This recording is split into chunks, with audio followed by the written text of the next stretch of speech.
By the way, I mean, my saying to you, and I think probably most of the people who are listening to or watching this program are probably at least inclined to be Democrats, probably will vote for Hillary Clinton, or, at the very least will be voting for Democrats down ticket.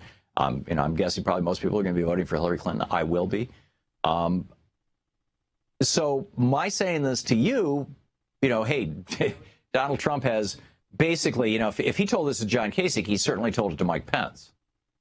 As VP, you will get to run the country. You'll be history's most powerful vice president.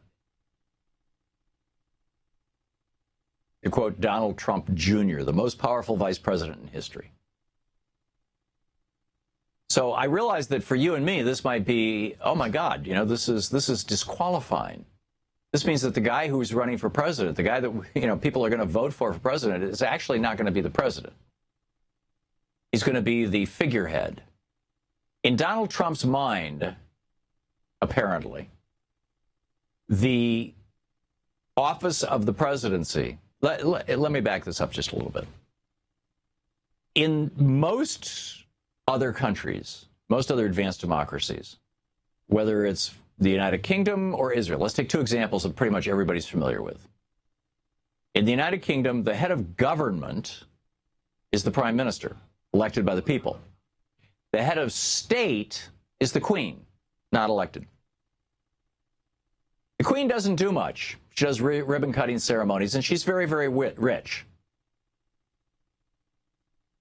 In Israel, the head of government is the prime minister, Netanyahu. The head of state is the president. Now, in this case, they're both elected by the people. But again, the head of state, the president, has very little power in Israel. Basically, does ribbon-cutting ceremonies and things. It's the head of government, the prime minister, who actually runs the show. And so it looks to me like what Donald Trump has decided is that model that the founding generation came up with, which was the president combines those two functions of head of state and head of government into one, that Trump wants to split those back out and say he's going to be the head of state. He's going to be the king, the queen, the equivalent of Britain's queen. He'll be the king of America. He'll be the chairman of the board, quote Paul Manafort.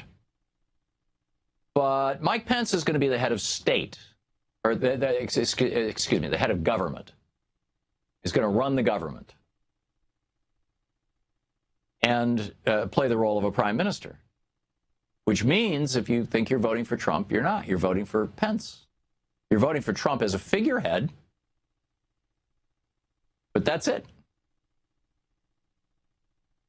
Instead, what you will be voting for is repealing Obamacare, number 33 on the Republican platform. Number 34, giving internet service providers monopoly control. Number 31, turn Medicaid, the state's health plan for poor people, over to the states so that they can cut it. Privatize Medicare. This is the verbatim language from the Republican platform. Impose no changes for persons 55 or older. Give others the option of traditional Medicare or transition to a premium support model designed to strengthen patient choice, promote cost-saving competition among providers. Right, that works out real well, doesn't it? Number 29, ignore global climate change agreements. They come right out and say the UN IPCC, the Intergovernmental Panel on Climate Change, is a political mechanism, not an unbiased scientific institution. We reject the agendas of both the Kyoto Protocol and the Paris Agreement. This is what you're voting for with the Trump presidency. Expand fracking and burying nuclear waste. Build the Keystone Pipeline. Open America's shores to more oil and gas drilling. A D.C. statehood amendment was soundly rejected by the states when last proposed in 1976 and should not be revived. No statehood for D.C., even though there's more people living in Washington, D.C. than in several other states. We don't get to have a couple of senators. We don't get to be represented. This is in the Republican platform. Privatize government services in the name of fighting poverty. Require Bible study in public schools. Quoting from the Republican platform. This is classic Mike Pence. A good understanding of the Bible being indispensable for the development of an educated citizenry. We encourage state legislatures to offer the Bible in a literature curriculum. Replace traditional public schools with privatized options. Replace sex ed with abstinence only. Privatize student loans instead of lowering their interest rates. Restore the death penalty. Dramatically increase the Pentagon's budget. Cancel the Iran nuclear treaty and expand our nuclear arsenal. Reaffirm support for Israel and slam the sanctions movement.